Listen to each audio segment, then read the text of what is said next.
ಆ ಬಂದೆ. ಯಾಕೋ ಶೇರ್ ಆಗ್ತಾ ಇಲ್ವಲ್ಲ. ಚೇಂಜ್ ಮಾಡ್ತೀರಾ ಇಲ್ವಾ ಲಿಸ್ಟ್?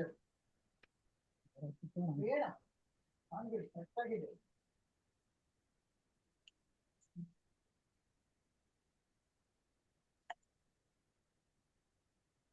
ಇದು ಅಷ್ಟೇ ಅದರಲ್ಲಿ ಇಟ್ಟಿದ್ದೀರಾ? ಇಟ್ಟಿದ್ದೀರಾ? ಸಾರೋದ್ಧಾರದಲ್ಲಿ ಕಾಲಪ್ರಶಂಸಾ ಪ್ರಕರಣ ಅಂತ ಇದು ವರ್ಷವಾಗ್ಲೆಲ್ಲ ನಿಮ್ಮ ಅಮ್ಮನಿಗೆ ಜ್ಞಾಪಕ ಬರುತ್ತೆ. ಕಾಲಪ್ರಶಂಸಾ ಪ್ರಕರಣ ಅಂತ ಆಗಬೇಕು. ಬಟ್ಟೆ ಹತ್ರ ಇದನ್ನ ತಗೊಂಡೋಗ್ಬೇಕು. ಹೋದ ಸಲಿ ನಾವು ದೇಶ ಪ್ರಶಂಸಾ ಪ್ರಕರಣದ ಬಗ್ಗೆ ಮುಗಿಸಿದ್ವಿ. ಈಗ 15ನೇ ಪ್ರಕರಣ, 194ನೇ ಶ್ಲೋಕ. ಕಲೌ ನರಾಜನ್ ಜಗತಾಂ ಪರಂ ಗುರುಂ ತ್ರಿಲೋಕನಾಥಾನತಪಾದ ಪಂಕಜಂ ಪ್ರಾಯೇಣ ಮರ್ತ್ಯಾ ಭಗವಂತಮಚ್ಯುತಂ ಯಕ್ಷಂತಿ ಪಾಖಂಡ ವಿಭಿನ್ನ ಚೇತಸಃ. ಇದಕ್ಕೆ ಈ ಶ್ಲೋಕಕ್ಕೆ ಪೀಠಿಕಾ ರೂಪದಲ್ಲಿ ಸಾರೋದ್ಧಾರಕಾರರು ಹೇಳ್ತಾರೆ, ಕಾಲೋಪಿ ಈದೃಶಃ ಸುದುರ್ಲಭ. ಈಗ ದೇಶದ ಬಗ್ಗೆ ಹಿಂದೆ ಬಂತು. ದೇಶ ಅಂದರೆ ಕೇವಲ ಭಾರತ ದೇಶ, ಅದರ ಬಗ್ಗೆನೂ ಬಂತು. ಅಷ್ಟೇ ಅಲ್ಲ, ಭಾರತ ದೇಶದಲ್ಲೂ ಕೂಡ ಎಲ್ಲಿರಬೇಕು, ಮನೆಯಲ್ಲಿದ್ದರೆ ಒಳ್ಳೆಯದೋ ಕಾಡಲ್ಲಿದ್ದರೆ ಒಳ್ಳೆಯದೋ ಅಂತ ಹೀಗೆಲ್ಲ ಪ್ರಶ್ನೆ ಬಂದು, ಎರಡೂ ಸರಿ, ಶಾಸ್ತ್ರದಲ್ಲಿ ಹೇಳಿರೋದು ಎರಡೂ ಆಗತ್ತೆ ಅಂತ ಸಾರೋದ್ಧಾರಕಾರರು ಎರಡನ್ನೂ ಸಮರ್ಥನೆ ಮಾಡಿದರು. ಅಂದರೆ ಕಲಿಗಾಲದಲ್ಲಿ ಇದು ಭಾರತ ದೇಶದಲ್ಲಿ ಎಷ್ಟು ಸಣ್ಣ ಒಂದು ಸಾಧನೆಯನ್ನ ಮಾಡಿದರೂ ಕೂಡ ಸಿಕ್ಕಾಪಟ್ಟೆ ಫಲ ಇದೆ, ದೇವತೆಗಳು ಕೂಡ ಅದನ್ನು ಬಯಸ್ತಾರೆ ಅಂತ ಬಂದಿತ್ತು. ಈಗ ಹೇಳ್ತಾರೆ ಕಾಲೋಪಿ, ಹಾಗೆ ಕಾಲವೂ ಕೂಡ, ಕಾಲ ಅಂತಂದ್ರೆ ಈ ಕಲಿಯುಗನೂ ಕೂಡ ಸಾಧನೆಯ ದೃಷ್ಟಿಯಿಂದ ಬಹಳ ಪ್ರಶಸ್ತ. ಈ ಕಲಿಯುಗ ಹೇಗೆ ಭರತ ಭೂಮಿಯಲ್ಲಿ ನಾವು ಹುಟ್ಟೋದು ಸುದುರ್ಲಭನೋ, ಕಾಲೋಪಿ ಈದೃಶಃ ಸುದುರ್ಲಭ. ಈ ಜನಿಸುವ ನಾವು ಈ ಕಲಿಯುಗದಲ್ಲಿ ಹುಟ್ಟಿದ್ದೇವಲ್ಲ, ಈ ಅದು ಬಹಳ ದುರ್ಲಭಪ. ಆದ್ದರಿಂದ ಅಸ್ಮಿನ್ನೇವ ಪುಂಸ ಯತ್ ಸಂಪಾದನೀಯಂ ತತ್ ಸಂಪಾದ್ಯಂ. ಈ ಕಲಿಯುಗದಲ್ಲಿ ಇವೆರಡೂ ದುರ್ಲಭವಾಗಿದೆ, ದೇಶ ಮತ್ತು ಕಾಲ ಎರಡೂ ದುರ್ಲಭ.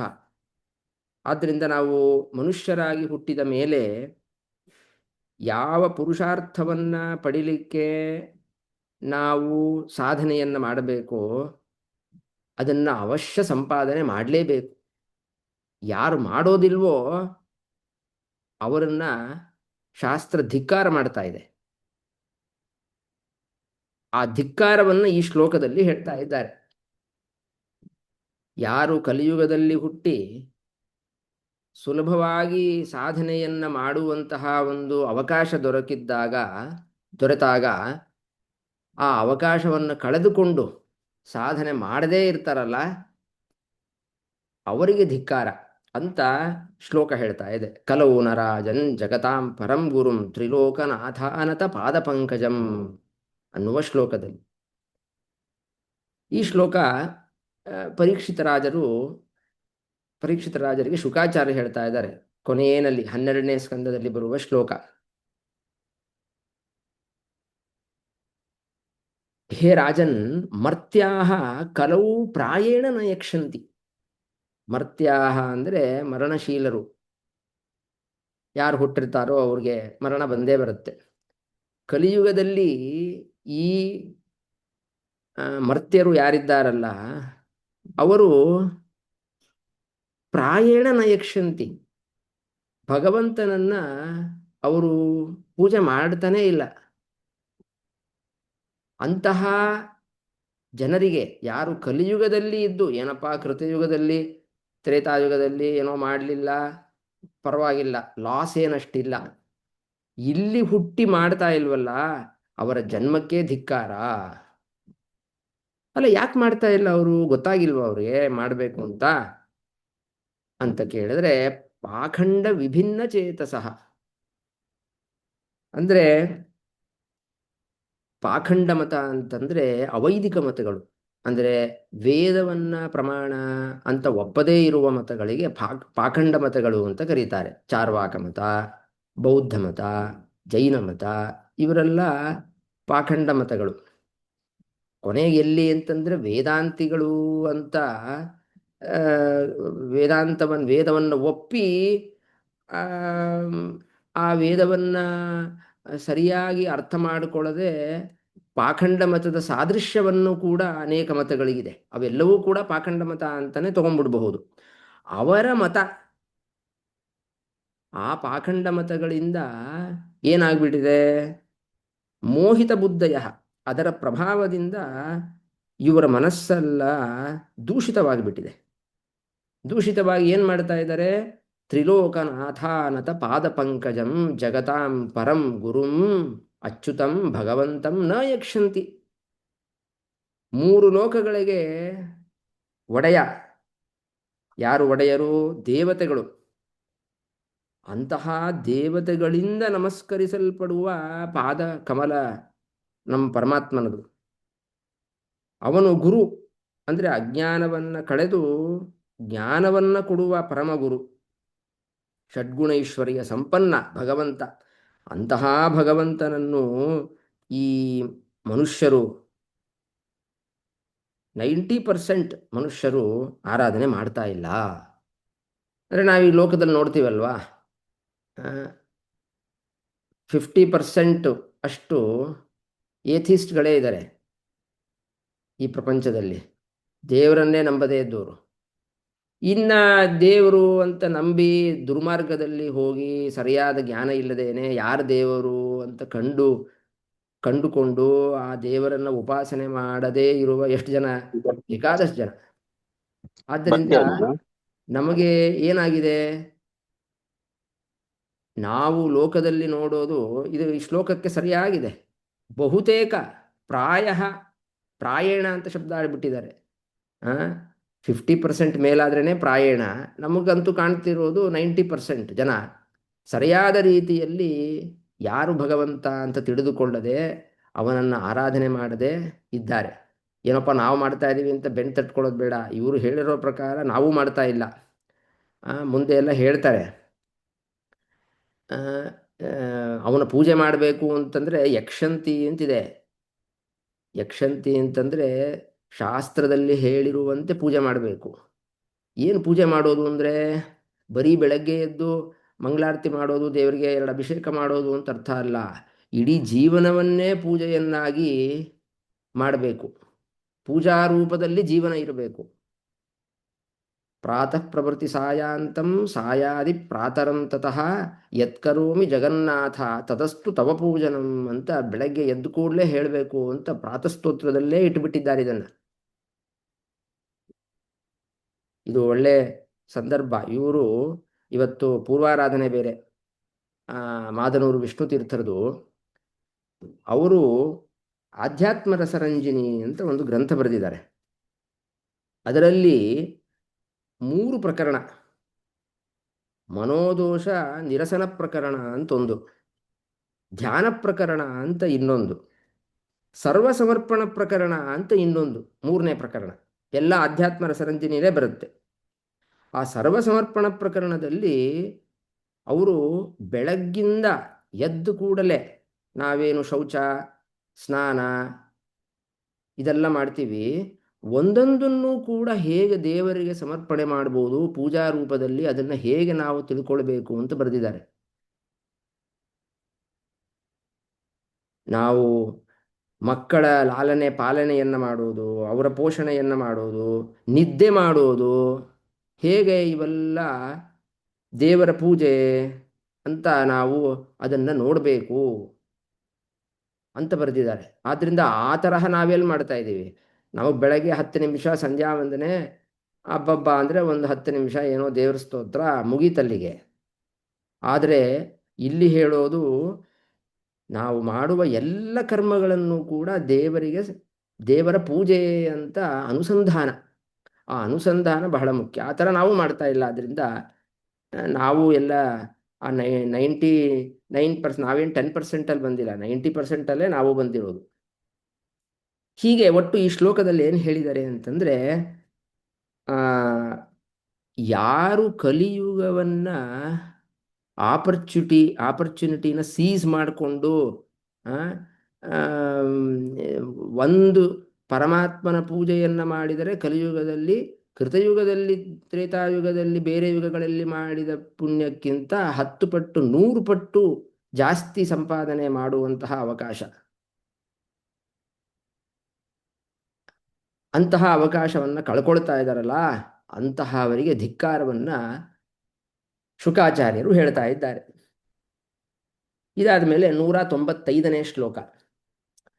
ಯನ್ನಾಮಧೇಯಂ ಮ್ರಿಯಮಾಣ ಆತುರಃ ಪತನ್ ಸ್ಖಲನ್ ವಾ ವಿವಶೋ ಗೃಣನ್ ಪುಮಾನ್ ವಿಮುಕ್ತ ಕರ್ಮಾರ್ಗಲ ಉತ್ತಮಾಂ ಗತಿಂ ಪ್ರಾಪ್ನೋತಿ ಯಕ್ಷಂತಿ ನತಂ ಕಲೌ ಜನಾಃ.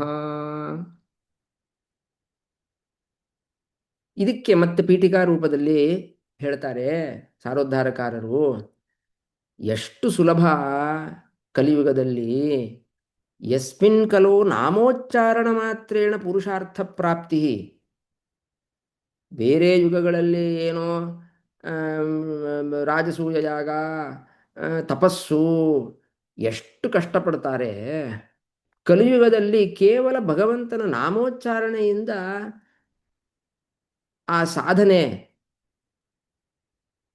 ಪುರುಷಾರ್ಥ ಅಂದರೆ ಮೋಕ್ಷ, ಮೋಕ್ಷಕ್ಕೆ ಹೋಗುವ ಒಂದು ದಾರಿ ಏನಿದೆಯಲ್ವಾ, ಅದು ಕಲಿಯುಗದಲ್ಲಿ ಬಹಳ ಸುಲಭ, ಕೇವಲ ನಾಮೋಚ್ಚಾರಣೆಯಿಂದ ಆಗ್ತಾ ಇದೆ. ಅಂತಹದ್ರಲ್ಲೂ ಕೂಡ ಸ್ವಕಾರ್ಯಂ ಅಸಾಧಯನ್, ಯಾರು ಪರಮಾತ್ಮನ ನಾಮೋಚ್ಚಾರಣೆಯನ್ನು ಕೂಡ ಮಾಡ್ತಾ ಇಲ್ಲ ಅವನು ಅಕುಶಲ, ಪೆದ್ದ ಅವನು. ಇಷ್ಟು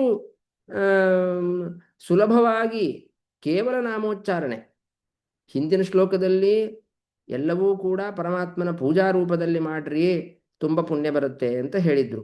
ಈ ಶ್ಲೋಕದಲ್ಲಿ ಬೇಡಪ್ಪ, ಅದೆಲ್ಲ ಏನು ಬೇಡ, ಹರೇ ರಾಮ ಹರೇ ರಾಮ, ಪರಮಾತ್ಮ ಅವನ ನಾಮಗಳಂತೂ ಸಿಕ್ಕಾಪಟ್ಟೆ ಇದೆ. ನರಸಿಂಹ, ಕೇಶವಾದಿ ನಾಮಗಳು, ವಿಷ್ಣು ಸಹಸ್ರನಾದಿ ನಾಮಗಳು ಎಲ್ಲ ಇದೆ.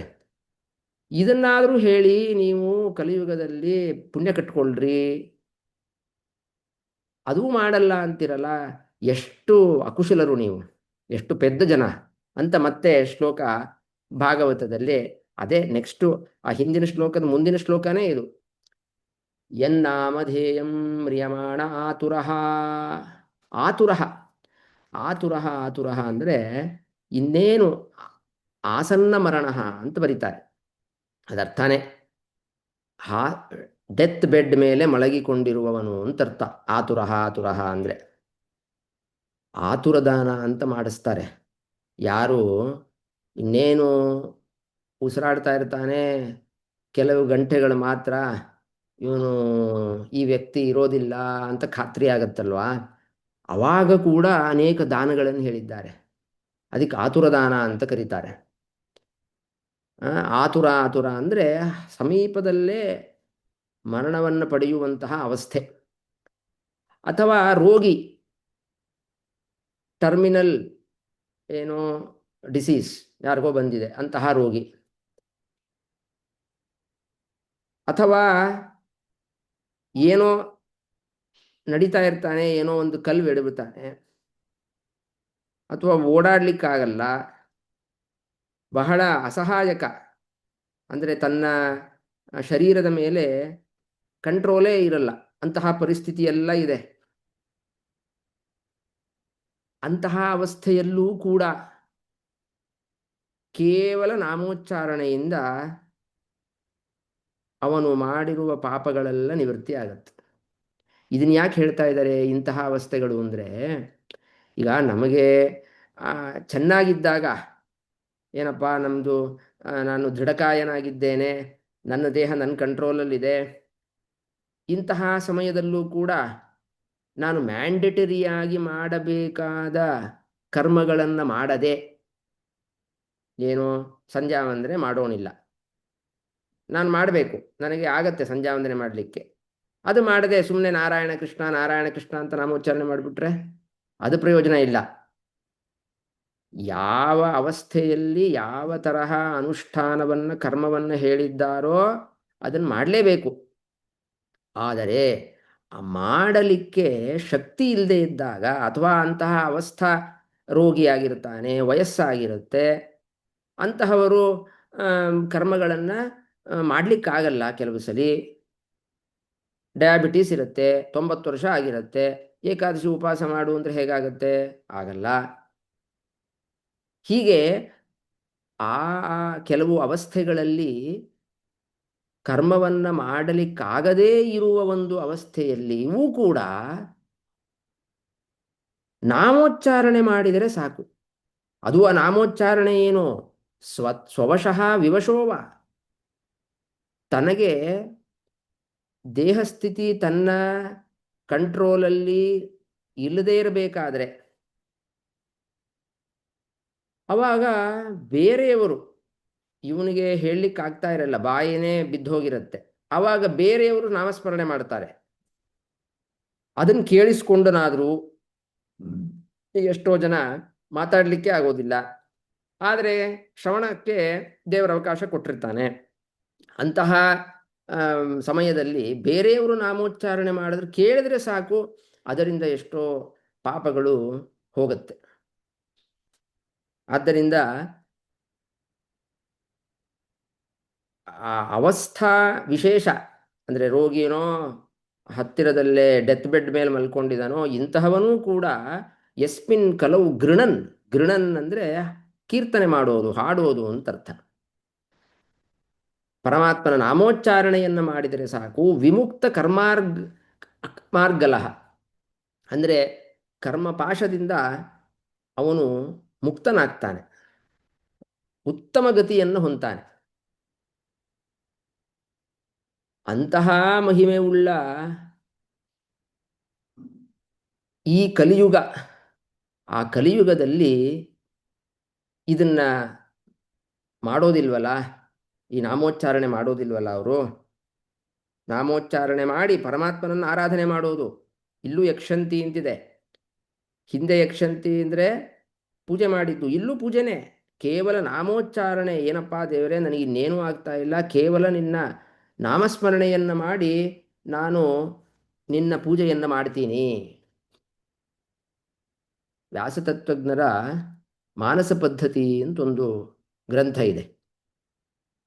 ಆ ಗ್ರಂಥದಲ್ಲಿ ಮಾನಸಿಕವಾಗಿ ಹೇಗೆ ಪರಮಾತ್ಮನ ಪೂಜೆಯನ್ನು ಮಾಡಬಹುದು, ಏನೋಪ್ಪ ಆಪರೇಷನ್ ಆಗಿರುತ್ತೆ ಅಥವಾ ಜ್ವರ ಬಂದಿರುತ್ತೆ, ಹೇಳಲಿಕ್ಕಾಗಲ್ಲ, ಅಂತಹ ಸಮಯದಲ್ಲೂ ಕೂಡ ಸಂಧ್ಯಾ ವಂದನೆ, ದೇವರ ಪೂಜೆ ಅದನ್ನೆಲ್ಲ ಮನಸ್ಸಿನಲ್ಲಿ ಮಾಡಿ ಅದನ್ನು ಸಮರ್ಪಣೆ ಮಾಡಬಹುದು ಅಂತ ಇದೆ. ವ್ಯಾಸತತ್ವಜ್ಞರು ಅಂತ ಬಂತು, ಇದು ಕೂಡ ಇವತ್ತು ಸಾರೋದ್ಧಾರಕಾರರ ಗುರುಗಳವರು.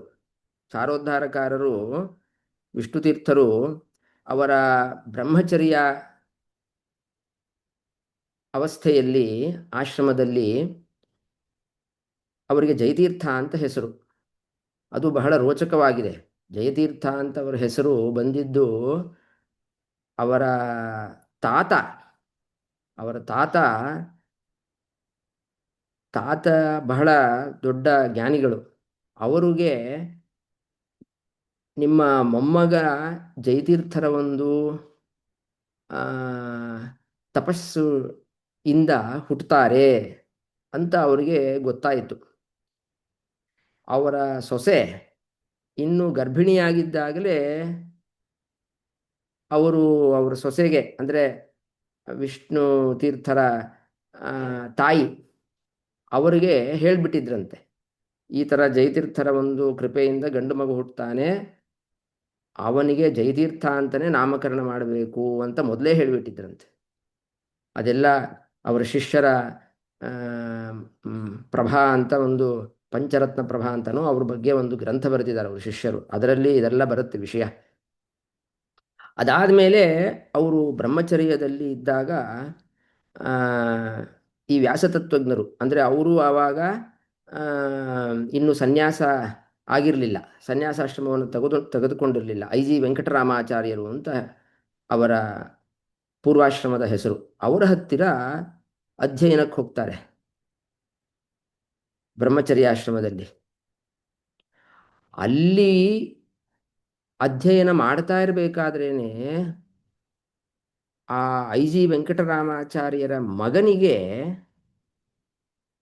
ಅಪಮೃತ್ಯು ಬರುತ್ತೆ, ಬಂದಿದೆ ಅಂತ ಗೊತ್ತಾಗತ್ತೆ ಅವ್ರಿಗೆ.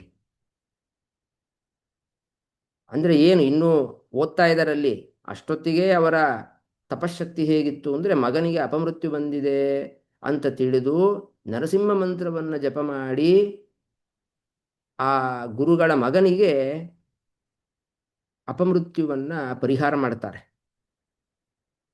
ಅಷ್ಟು ಐ ಜಿ ವೆಂಕಟರಾಮಾಚಾರ್ಯರಲ್ಲಿ ಓದಬೇಕಾದ್ರೇ ಅಷ್ಟು ತಪಸ್ಸಿದ್ಧಿ ಅವರಿಗೆ. ಅಷ್ಟೇ ಅಲ್ಲ, ಅವರು ಒಂದ್ಸಲಿ ಅವ್ರನ್ನ ಕರ್ಕೊಂಡು ಹೋಗ್ತಾ ಇರಬೇಕಾದ್ರೆ ಅವರು ಮೇನೆಯಲ್ಲಿ ಕೂತ್ಕೊಂಡು ಬರ್ತಾ ಇದ್ರು ಗುರುಗಳು, ಇವರು ನಡ್ಕೊಂಡು ಹೋಗ್ತಾ ಇದ್ರು.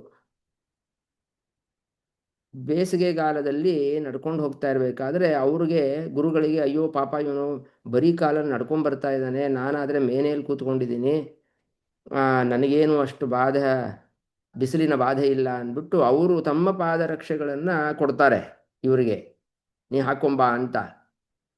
ಇವರು ಅದನ್ನು ತಲೆ ಮೇಲೆ ಇಟ್ಟುಕೊಂಡು ಹಾಗೆ ನಡ್ಕೊಂಡ್ಬರ್ತಾರೆ. ಅವ್ರು ಕೇಳ್ತಾರೆ ಗುರುಗಳು, ಏನಿದು ನಾನು ಕೊಟ್ಟರೆ ನೀನು ತಲೆ ಮೇಲೆ ಇಟ್ಕೊಂಡಿದೆಯಲ್ಲ ಅಂದರೆ, ನಿಮ್ಮ ಪಾದರಕ್ಷೆಗಳು ನನ್ನ ತಲೆ ಮೇಲಿದ್ದರೆ ನನ್ನ ಕಾಲು ಯಾಕೆ ಸುಡುತ್ತೆ, ಅದೇನೇ ನನಗೆ ರಕ್ಷಣೆ ಕೊಡುತ್ತೆ ಅಂತ ಅಷ್ಟು ಗುರುಭಕ್ತಿ ಅವರ ಗುರುಗಳ ಮೇಲೆ. ಇರಲಿ, ಅದು ಯಾತಿಗೆ ಬಂತು ಅಂದರೆ ಮಾನಸ ಪದ್ಧತಿ ಅಂತ ಬರೆದಿದ್ದಾರೆ, ಮಾನಸ ಪೂಜಾ, ಅದರಲ್ಲಿ ಇದೆಲ್ಲ ವಿಷಯಗಳು ಬಂದಿದೆ. ಆಮೇಲೆ ಸಾರೋದ್ಧಾರಕಾರರು ಇನ್ನೊಂದು ಶ್ಲೋಕವನ್ನು ಕೋಟ್ ಮಾಡ್ತಾರೆ, ಕಲೇಹೇ ದೋಷನಿಧೇ ರಾಜನ್ ಹೇಕೋ ಮಹಾನ್ ಗುಣ ಕೀರ್ತನಾದೇವ ಕೃಷ್ಣಸ್ಯ ಮುಕ್ತಬಂಧ ಪರಂ ವ್ರಜೇತ್. ಇದು ಭಾಗವತದಲ್ಲಿ ಬಂದಿರೋ ಶ್ಲೋಕನೇ, ಅದಕ್ಕೆ ಸಂವಾದ ರೂಪದಲ್ಲಿ ಹೇಳ್ತಾ ಇದ್ದಾರೆ. ಹೇ ರಾಜ, ಕಲಿಯಲ್ಲಿ ನೋಡಪ್ಪ, ಕಲಿಗಾಲ, ಕಲಿಯಲ್ಲಿ ಅನೇಕ ದೋಷಗಳಿದೆ, ಏನು ಸಂದೇಹವೇ ಇಲ್ಲ. ಅಂದರೆ ಮನಸ್ಸನ್ನು ಕೆಡಿಸೋದು, ಅದನ್ನು ವಿಷ್ಣು ತೀರ್ಥರು ಇನ್ನೂ ಚೆನ್ನಾಗಿ ಬರೆದಿದ್ದಾರೆ. ಒಂದು ಉಪದೇಶ ಪತ್ರ ಅಂತ ಒಂದಿದೆ, ಅದರಲ್ಲಿ ಕಲಿ ಹೇಗೆ ಮನಸ್ಸನ್ನು ಕೆಡಿಸ್ತಾನೆ ಅಂತ.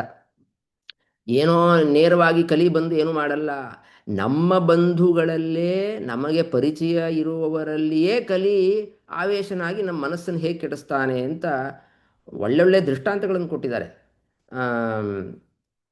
ವಿಷ್ಣು ತೀರ್ಥರು. ಆ ತರಹ ಇಲ್ಲಿ ಹೇಳ್ತಾ ಇದ್ದಾರೆ, ಕಲಿ ಅವನಲ್ಲಿ ಬಹಳ ದೋಷಗಳಿದೆ, ಆದ್ರೂ ಒಂದು ಗುಣ ಇದೆ ನೋಡಪ್ಪ ಅವನಲ್ಲಿ ಅಂತ. ಏನಪ್ಪ ಗುಣ? ಕಲಿಯಲ್ಲಿ ಎಂತಹ ಒಳ್ಳೆ ಗುಣ ಇದೆ, ಅದೇ ಅವನಿಂದ ನಿಯಮ್ಯವಾದ ಈ ಕಾಲ ಇದೆಯಲ್ವಾ, ಈ ಕಾಲದಲ್ಲಿ ಕೀರ್ತನಾದೇವ ಕೃಷ್ಣಸ್ಯ, ಕಲಿಯುಗದಲ್ಲಿ ಪರಮಾತ್ಮನ ನಾಮಸ್ಮರಣೆಯನ್ನು ಮಾಡಿ ಅವನ ಕೀರ್ತನೆ, ಅವನ ಗುಣಗಾನವನ್ನು ಮಾಡಿದರೆ ಸಾಕು, ಮುಕ್ತಬಂಧ ಪರಂ ವ್ರಜೇತ್, ಸಂಸಾರದಿಂದ ಬಿಡುಗಡೆಯಾಗಿ ಅವನು ಮೋಕ್ಷಕ್ಕೆ ಹೋಗ್ತಾನೆ. ಆದ್ದರಿಂದ ಈ ಕಲಿಗಾಲದಲ್ಲಿ ಅಂದರೆ ಅವರು ಈ ಪ್ರಕರಣದಲ್ಲಿ ಕಾಲಕ್ಕೆ ಮಹತ್ವವನ್ನು ಹೇಳ್ತಾ ಇದ್ದಾರೆ. ಆದ್ದರಿಂದ ಈ ಕಲಿಗಾಲದಲ್ಲಿ ಇಷ್ಟು ಸುಲಭ ರೀತಿಯಲ್ಲಿ ಭಕ್ತರು ಏನು ಮಾಡಬಹುದು, ಆ ಪರಮಾತ್ಮನ ಕೀರ್ತನೆಯಿಂದ ಹುಟ್ಟು ಸಾವುಗಳು ಏನಿದೆ ಸಂಸಾರ, ಅದನ್ನು ಕೇವಲ ಕೀರ್ತನೆಯಿಂದ ಬಿಡುಗಡೆ ಮಾಡ್ಕೊಳ್ಬೋದಪ್ಪ ಅಂತ ಕಲಿಯ ಬಗ್ಗೆ ಒಂದು ಪ್ರಶಂಸೆ. ನೋಡಿ, ಎಲ್ಲರೂ ಕಲಿಯ ಬಗ್ಗೆ ಪ್ರಶಂಸೆ ಮಾತು ಕೇಳಬೇಕು ಅಂದರೆ ಇದನ್ನು ಹೇಳಬಹುದು. ಆದ್ದರಿಂದ ಈ ಶ್ಲೋಕದಲ್ಲಿ ಮತ್ತೆ ಯಾವುದಕ್ಕೆ ಮಹತ್ವ ಕೊಡ್ತಾ ಇದ್ದಾರೆ ಅಂದರೆ, ಕೇವಲ ಕೀರ್ತನೆ, ಅದು ಯಾವ ಅವಸ್ಥೆಯಲ್ಲಿ, ಎಲ್ಲ ಶಕ್ತಿ ಇದ್ದಾಗಂತೂ ಕೀರ್ತನೆ ಮಾಡೋದು ಸರಿನೇ ಸರಿ, ಆದರೆ ಬೇರೆ ಅನುಷ್ಠಾನಗಳು ಅಂತ ಆಗದೇ ಇದ್ದಾಗ ಕೀರ್ತನೆ ಮಾಡಿದರೆ ಸಾಕು, ಪರಮಾತ್ಮನ ಒಂದು ಅನುಗ್ರಹ ಆಗತ್ತೆ ಅಂತ ಈ ಶ್ಲೋಕದಲ್ಲಿ ಹೇಳ್ತಾ ಇದ್ದಾರೆ. ಇನ್ನ ಮುಂದಿನ ಶ್ಲೋಕ 196. ಇದು ಪ್ರಸಿದ್ಧವಾದ ಶ್ಲೋಕ. ದೇವಕಿ ಕೃಷ್ಣನನ್ನ ಸ್ತೋತ್ರ ಮಾಡ್ತಾಳೆ. ಅಲ್ಲಿ ಬಂದಿರುವ ಶ್ಲೋಕ ಇದು. ನಾವು ಯುಗಾದಿ ದಿನ ಪಂಚಾಂಗ ಶ್ರವಣದಲ್ಲಿ ಕೇಳ್ತೀವಿ ಶ್ಲೋಕವನ್ನು. ಯೋಯಂ ಕಾಲಸ್ತಸ್ಯ ತೇ ವ್ಯಕ್ತಬಂಧೋ ಚೇಷ್ಟಾಮಾಹುಃ ಚೇಷ್ಟತೆ ಯೇನ ವಿಶ್ವಂ ನಿಮೇಷಾದಿರ್ವತ್ಸರಾಂತೋ ಮಹೀಯಾನ್ ತಂ ತ್ವೇಷಾನಂ ಕ್ಷೇಮಧಾಮ ಪ್ರಪದ್ಯೆ. ಯಹ ಅಯಂ ಕಾಲಃ ತಸ್ಯ ತೇ ಅವ್ಯಕ್ತಬಂಧೋ ಚೇಷ್ಟಾಂ ಆಹುಃ ಚೇಷ್ಟತೆ ಯೇನ ವಿಶ್ವಂ ನಿಮೇಷಾದಿಃ ವತ್ಸರಾಂತಃ ಮಹೀಯಾನ್ ತಂ ತು ಈಶಾನಂ ಕ್ಷೇಮಧಾಮ ಪ್ರಪದ್ಯೆ. ಹೇ ಅವ್ಯಕ್ತಬಂಧೋ ಅಂತ ಸಂಬೋಧನೆ. ಅವ್ಯಕ್ತಬಂಧೋ ಅಂತಂದರೆ ಅವನು ನಮಗೆ ಗೊತ್ತಿಲ್ಲದೆ ಇರುವ ಬಂಧು ಅಂತ ಅರ್ಥ. ಗೊತ್ತಿಲ್ಲದೆ ಇರುವ ಬಂಧು ಅಂದರೆ ಅವನು ನಮಗೆ ಅನಿಮಿತ್ತ ಬಂಧು, ಅನಿಮಿತ್ತೋಪಕಾರಿ ಅಂತ ಕೇಳ್ತಿರ್ತೀರಲ್ಲ. ನಮಗೆ ಗೊತ್ತಿಲ್ಲದೆ ಎಲ್ಲವನ್ನೂ ಮಾಡ್ತಾ ಇರ್ತಾನೆ. ಗೊತ್ತಿರುವ ತಂದೆ ತಾಯಿ ಹೆಂಡತಿ ಮಕ್ಕಳು ಅದೇನು ಮಾಡ್ತಾರೋ ಬಿಡ್ತಾರೋ ಗೊತ್ತಿಲ್ಲ ನಮಗೋಸ್ಕರ. ಆದರೆ ಎಲ್ಲವನ್ನೂ ಮಾಡ್ತಾ ನಮಗೆ ಗೊತ್ತಾಗದೇ ಇರೋ ಹಂಗಿರ್ತಾನವನು ಪರಮಾತ್ಮ ಅಂತ ಸಂಬೋಧನೆ. ಈ ಶ್ಲೋಕಕ್ಕೆ ಪೀಠಿಕಾ ರೂಪದಲ್ಲಿ ಹೇಳ್ತಾರೆ ನೋಡ್ರಿ. ಹಿಂದೆ ಏನು ಹೇಳಿತ್ತು ಮೊದಲನೇ ಶ್ಲೋಕದಲ್ಲಿ, ಕಾಲಪ್ರಶಂಸಾ ಪ್ರಕರಣದಲ್ಲಿ ಇವತ್ತು ಬಂದಿದ್ದು, ಪ್ರಾಯೇಣ ಮರ್ತ್ಯ ಭಗವಂತಮಚ್ಯುತಂ ಯಕ್ಷಂತಿ ಪಾಖಂಡ ವಿಭಿನ್ನ ಚೇತಸಃ. ಈ ಪಾಖಂಡ ಮತಗಳು ಅಂತ ಏನಿದೆಯಲ್ವಾ, ಅವೈದಿಕ ಮತಗಳು, ಕೆಟ್ಟ ಮತಗಳು, ದುರ್ಮತಗಳು, ಆ ದುರ್ಮತಗಳ ಪ್ರಭಾವಕ್ಕೆ ಒಳಗಾಗಿ ಏನಾಗಿದೆ, ಜನರು ಪರಮಾತ್ಮನನ್ನ ಪೂಜೆ ಮಾಡ್ತಾ ಇಲ್ವಲ್ಲಪ್ಪ ಕಲಿಯುಗದಲ್ಲಿ. ಯಾಕೆ? ಕಲಿಯುಗದಲ್ಲಿ ಆ ಹಾವಳಿ ಜಾಸ್ತಿ, ದುರ್ಮತಗಳೇ ದುರ್ಮತಗಳ ಪ್ರಭಾವ. ದುರ್ಮತಗಳು ಬರೀ ಕಲಿಯುಗದಲ್ಲಿ ಅಂತಲ್ಲ, ಎಲ್ಲ ಕಾಲದಲ್ಲೂ ಇರುತ್ತೆ. ಆಚಾರ್ಯರು ಹೇಳ್ತಾರೆ ಅನುವ್ಯಾಖ್ಯಾನದಲ್ಲಿ, ಇದೆಲ್ಲ ಅನಾದಿ ಕಾಲದಿಂದ ಇದೆ. ಅನಾದಿ ಕಾಲದಿಂದ ಅಂದ್ರೇನು? ಅಲ್ರಿ, ಈಗ ಆಚಾರ್ಯರು ಮಧ್ವಾಚಾರ್ಯ ಅವತಾರ ಮಾಡಿದರು, ಹಿಂದೆ ಎಲ್ಲ ದುಷ್ಟ ಮತಗಳೆಲ್ಲ ಇತ್ತು.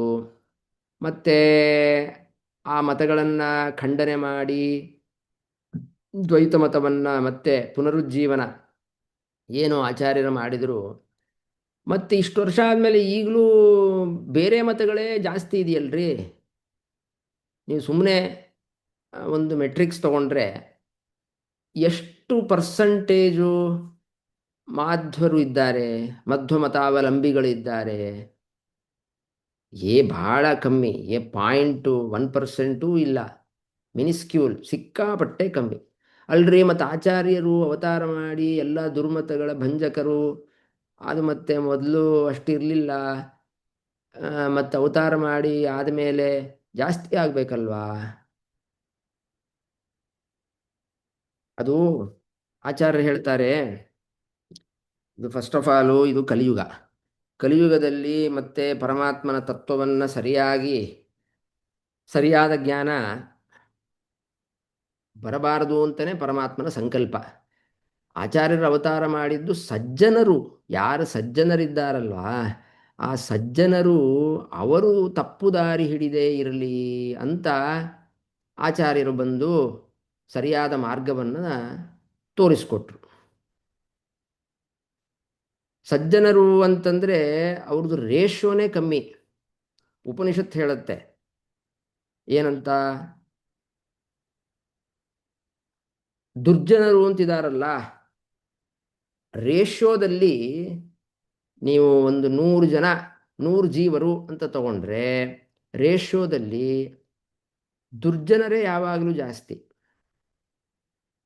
ಅಸುರ ಬಹುಲಾಯಸ್ಮಾತ್ ರೇಷ್ಯೋ ತಗೊಂಡ್ರೆ ಮೋಸ್ಟ್ಲಿ ನನ್ನ ಪ್ರಕಾರ 70:20:10 ಹೀಗಿರಬಹುದು ಅಂತ ಅನಿಸುತ್ತೆ. ದುರ್ಜನರೇ ಜಾಸ್ತಿ. ಅಲ್ಲ, ಮತ್ತು ಈಗ ಬಂದು ಆಚಾರ್ಯರು ಏನು ಮಾಡಿದ್ದು ಅವತಾರ ಮಾಡಿ? ಅದೇ ಆ 10% ಇತ್ತಲ್ಲ, ಆ 10%ಅಲ್ಲೂ ಕೂಡ 9% ಸರಿಯಾಗಿ ಯಾವುದು ಮಾರ್ಗ, ಪರಮಾತ್ಮನ ಮೋಕ್ಷಕ್ಕೆ ಮಾರ್ಗ ಯಾವುದು, ಸಾಧನೆ ಯಾವುದು ಅಂತ ಗೊತ್ತಾಗದೇನೆ ಒದ್ದಾಡ್ತಾ ಇದ್ರು. ಅದಕ್ಕೆ ಆಚಾರ್ಯರು ಬಂದು ಅವತಾರ ಮಾಡಿ ಅವರಿಗೆ ಸಾಧನೆ ಮಾರ್ಗ, ಸರಿಯಾದ ಮಾರ್ಗ, ವೇದೋಕ್ತವಾದ ಮಾರ್ಗ ಯಾವುದು ಅಂತ ತೋರಿಸ್ಕೊಟ್ರು. ಅದು ಇವಾಗ ಅಂತಲ್ಲ. ಆಚಾರ್ಯರು ಹೇಳ್ತಾರೆ ಎಲ್ಲ ಮತಗಳು ಕೂಡ ಎಲ್ಲ ಕಾಲದಲ್ಲೂ ಇದೆ ಅಂತಾರೆ. ಅಂದರೆ ಕೃತಯುಗದಲ್ಲೂ ಕೂಡ ಇವಾಗೇನು ಬೌದ್ಧ ಮತ ಅಂತಿತ್ತು, ಆ ಬುದ್ಧನ ಒಂದು ಉಪದೇಶಗಳು ಅಂತ ಏನಿದೆ, ಆ ಬೌದ್ಧ ಮತ ಆಗಲೂ ಇತ್ತು, ಇವಾಗಲೂ ಇದೆ. ಅದರಿಂದ ಎಲ್ಲ ಮತಗಳು ಕೂಡ ಎಲ್ಲ ಕಾಲದಲ್ಲೂ ಇದೆ. ಒಂದೊಂದು ಕಾಲದಲ್ಲಿ ಅದಕ್ಕೆ ಉನ್ನಾಹ, ಮತ್ತೆ ಇನ್ನೊಂದು ಕಾಲದಲ್ಲಿ ಪರಮಾತ್ಮನ ಅನುಗ್ರಹದಿಂದ ಪರಮಾತ್ಮನೇ ಅವತಾರ ಮಾಡಿರ್ಬೋದು, ಅಥವಾ ಆಚಾರ್ಯರ ಅವತಾರ ಮಾಡ್ತಾರೆ, ಅಥವಾ ಈಗ ಕೃಷ್ಣ ಇದ್ದಾಗ ಭೀಮಸೇನ. ಹೀಗೆ ಎಲ್ಲ ಆ ಕಾಲದಲ್ಲಿ ಒಂದೊಂದು ಮತಗಳಿಗೆ ಉನ್ನಾಹ ಇರುತ್ತೆ, ಒಂದೊಂದು ಮತಕ್ಕೆ ಮತ್ತೆ ಅವಗತಿ ಇರುತ್ತೆ. ಆದ್ದರಿಂದ ಎಲ್ಲ ಮತಗಳು ಎಲ್ಲ ಕಾಲದಲ್ಲೂ ಪ್ರವಾಹತಃ ಇದ್ದೇ ಇದೆ ಅಂತ ಆಚಾರ್ಯರ ಒಂದು ವಾಣಿ ಅನುವ್ಯಾಖ್ಯಾನದಲ್ಲಿ. ಯಾತಕ್ಕೆ ಹೇಳಲಿಕ್ಕೆ ಬಂದೆ ಅಂದರೆ, ಏನು ಪಾಖಂಡ ಮತದಿಂದ, ಅಂದರೆ ಅವೈದಿಕ ಮತದಿಂದ ಬುದ್ಧಿ ಭ್ರಮಣ ಆಗಿತ್ತು ಸಜ್ಜನರಿಗೆ, ಆದ್ದರಿಂದ ಅವರು ಕಲಿಯುಗದಲ್ಲಿ ಮಾಡ್ತಾ ಇಲ್ವಲ್ಲಪ್ಪ ಅಂತ ಹೇಳಿದ್ರಲ್ವಾ, ಅದು ಒಂದು ರೀತಿಯಲ್ಲಿ ಸರಿ. ಆದರೆ ಅದು ನಿಜವಾದ ಕಾರಣ ಅಲ್ಲ ಅಂತಾರೆ ವಿಷ್ಣು ತೀರ್ಥರು. ತತ್ ನಿಮಿತ್ತ ಮಾತ್ರ, ಅದು ಕೇವಲ ನೆಪ ಅಷ್ಟೆ. ಏನೋ ನೆಪ, ಅದೇ ಇವ್ರಿಗೆ ಬೇರೆ ಮತಗಳಿಂದ ಇವ್ರಿಗೆ ಇನ್ಫ್ಲೂಯೆನ್ಸ್ ಆಗಿ ಇವರು ಬುದ್ಧಿಭ್ರಮಣೆ ಆಗಿ ಪರಮಾತ್ಮನ ಬಗ್ಗೆ ಗೊತ್ತಾಗದೆ ಏನು ಇವರು ಪೂಜೆ ಮಾಡ್ತಾ ಇಲ್ಲ ಅನ್ನೋದು ನೆಪ. ಮತ್ತು ನಿಜವಾದ ಕಾರಣ ಏನು? ನಿಜವಾದ ಕಾರಣ ಏನು ಗೊತ್ತಾ? ಕಾಲನಾಮಕ ಪರಮಾತ್ಮನ ಅನುಗ್ರಹ ಇಲ್ವಲ್ಲ. ಆ ಕಾಲನಾಮಕ ಪರಮಾತ್ಮನ ಅನುಗ್ರಹ ಇಲ್ಲದೆ ಇರೋದ್ರಿಂದ ಅವರು ಪರಮಾತ್ಮನಲ್ಲಿ ಈ ಬುದ್ಧಿಯನ್ನು ತಂದುಕೊಳ್ತಾ ಇಲ್ಲ ಅಂತ ನಿಜವಾದ ಕಾರಣವನ್ನು ಹೇಳ್ತಾರೆ ವಿಷ್ಣು ತೀರ್ಥರು. ಯಾಕಪ್ಪ ಹೀಗೆ ಹೇಳಬೇಕು ಅಂದರೆ, ನೋಡ್ರಿ, ಕಾಲನಾಮಕ ಪರಮಾತ್ಮ ಇದಾನಲ್ವಾ, ಅವನೇನೆ ಆಯುಷ್ಯವನ್ನು ಕೊಡೋದು ಯಾರಿಗೆ? ಭಕ್ತರಿಗೆ. ನಮಗೇನಾದರೂ ವಿಘ್ನಗಳು, ಈಗ ನಾಳೆಯಿಂದ ನಾನು ಪಾಠಕ್ಕೆ ಹೋಗ್ಬೇಕಪ್ಪ ಅಂತ ಸಂಕಲ್ಪ ಮಾಡ್ತೀನಿ, ವಿಘ್ನ ಏನು? ಹುಷಾರೇ ಇಲ್ಲ, ಜ್ವರ ಬಂದ್ಬಿಡ್ತು, ನಾಳೆ ಒಳ್ಳೆ ದಿನ ರೀ ಶುರು ಮಾಡಬೇಕು, ಆಗಲ್ಲ, ವಿಘ್ನ. ಅಥವಾ ಗುರುಗಳಿಗೆ ಎಲ್ಲೋ ಟ್ರಾನ್ಸ್ಫರ್ ಆಗೋಯ್ತು, ಇನ್ನೆಲ್ಲೋ ಹೊರಟೋದು, ವಿಘ್ನ. ಅಥವಾ ಆಫೀಸಲ್ಲಿ ಏನೋ ಕೆಲಸ ಬಂತು, ವಿಘ್ನ. ಇಂತಹ ವಿಘ್ನಗಳನ್ನು ಪರಿಹಾರ ಮಾಡುವವನು ಈ ಕಾಲನಾಮಕ ಪರಮಾತ್ಮ ಅಂತೆ. ಮತ್ತು ಸಾಧನೆಯನ್ನು ಮಾಡಿಸ್ಬೇಕು ನಮ್ಮ ಕೈಲಿ. ನಾವೇನೋ ಸಂಕಲ್ಪ ಮಾಡಿರ್ತೀವಿ, ಚಾತುರ್ಮಾಸ್ಯದಲ್ಲಿ ಇದು ಮಾಡ್ತೀನಿ, ಒಪ್ಪತ್ತು ಮಾಡ್ತೀನಿ, ಸಂಕಲ್ಪ ಮಾಡೋದಷ್ಟೇ. ಅದು ಆಗೋಲ್ಲ, ಹೋಗಲ್ಲ, ಏನೋ ವಿಘ್ನ ಬಂತು, ಸಾಧನೆಯೇ ಆಗಲಿಲ್ಲ. ಆದರೆ ಈ ಕಾಲನಾಮಕ ಪರಮಾತ್ಮನ ಅನುಗ್ರಹ ಇದ್ದರೆ ಸಾಧನೆ ಆಗತ್ತೆ.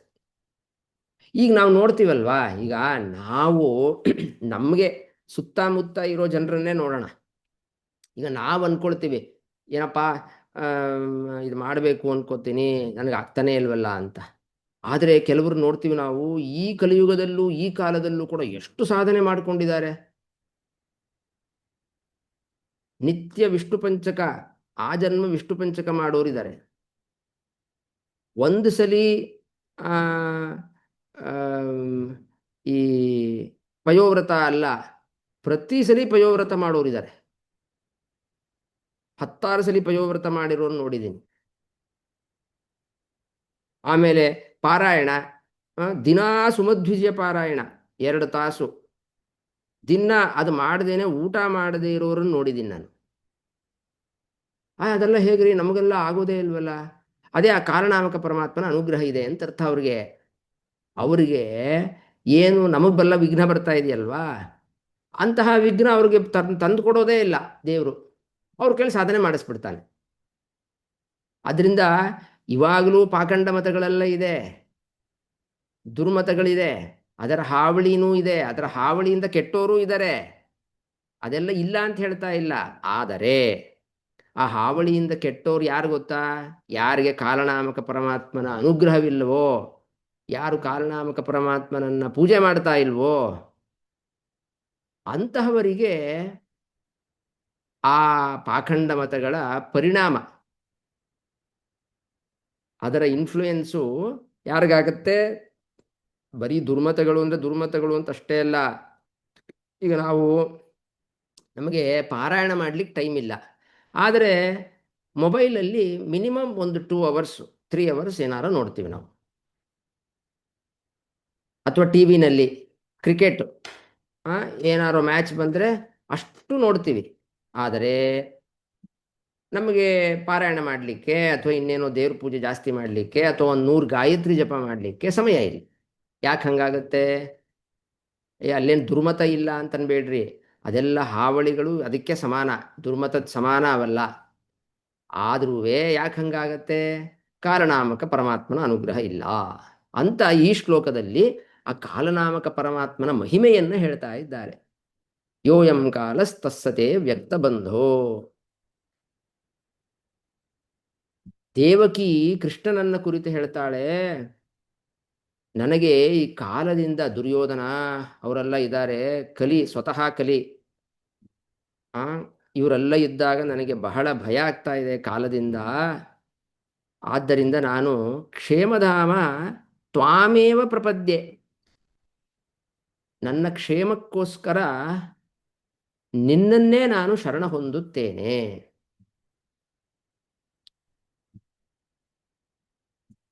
ಎಂತಹ ನೀನು ಅಂತಂದ್ರೆ, ನಿಮೇಷಾದಿರ್ವತ್ಸರಾಂತೋ ಮಹೀಯಾನ್ ಯೋಯಂ ಕಾಲಃ ಅಸ್ತಿ. ನೋಡಿ ಇದು ಹೇಗಿದೆ ಅಂದರೆ, ನಿಮೇಷ ಅಂತಂದರೆ ಒಂದು ರೆಪ್ಪೆ ಮಿಟಿಕಿಸಿ ತೆಗೆಯುವಷ್ಟು ಟೈಮ್, 1 ಸೆಕೆಂಡು ಅಥವಾ ಸೆಕೆಂಡ್ ಅಂತ ಇಟ್ಕೊಳ್ಳೋಣ. ಬಹಳ ಬೇಗ ರೆಪ್ಪೆ ತೆಗೆದು ನಾವು ಕಣ್ಣು ರೆಪ್ಪೆಯನ್ನು ಆಡಿಸ್ತೀವಿ.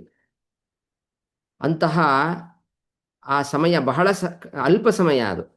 ಆ ಸಮಯ ಮತ್ತು 1 ವರ್ಷ ತಗೊಳ್ಳೋಣ, ವತ್ಸರಾಂತಹ ಅಂದರೆ 1 ವರ್ಷ. 1 ವರ್ಷ ಎಷ್ಟು ದೀರ್ಘಕಾಲ. ಆ ಎಲ್ಲ ಕಾಲಕ್ಕೂ ಕೂಡ ಎಂತಹ ದೊಡ್ಡ ಕಾಲ ಇರಲಿ ಸಣ್ಣ ಕಾಲ ಇರಲಿ, ಆ ಕಾಲವನ್ನೇ ಇವನ ಕಂಟ್ರೋಲ್, ಯಾರು ಕಾಲನಾಮಕ ಪರಮಾತ್ಮ ಆ ಟೈಮನ್ನೇ ತನ್ನ ಹತೋಟಿಲಿ ಇಟ್ಕೊಂಡಿದ್ದಾನೆ. ನಿನ್ನ ಚೇಷ್ಟಾ ಇದೆಯಲ್ವಾ, ಚೇಷ್ಟಾ ಮಾಹುಹು ಚೇಷ್ಟತೆ ಏನ ವಿಶ್ವಂ, ನಿನ್ನಿಂದ ಪ್ರೇರಣೆಗೆ ಒಳಗಾಗಿದೆ ಈ ಕಾಲ. ಅದರಿಂದ ಏನಾಯಿತು? ನಿನ್ನಿಂದ ಪ್ರೇರ್ಯವಾದ ಈ ಕಾಲ ನನಗೆ ಏನೂ ಪರಿಣಾಮ ಬೀರದೇ ಇರೋ ಹಾಗೆ, ಅಂದರೆ ಕಲಿಗಾಲದ ಪರಿಣಾಮ ಬೀರದೇ ಇರೋ ಹಾಗೆ ಮಾಡಬಹುದು ನೀನು.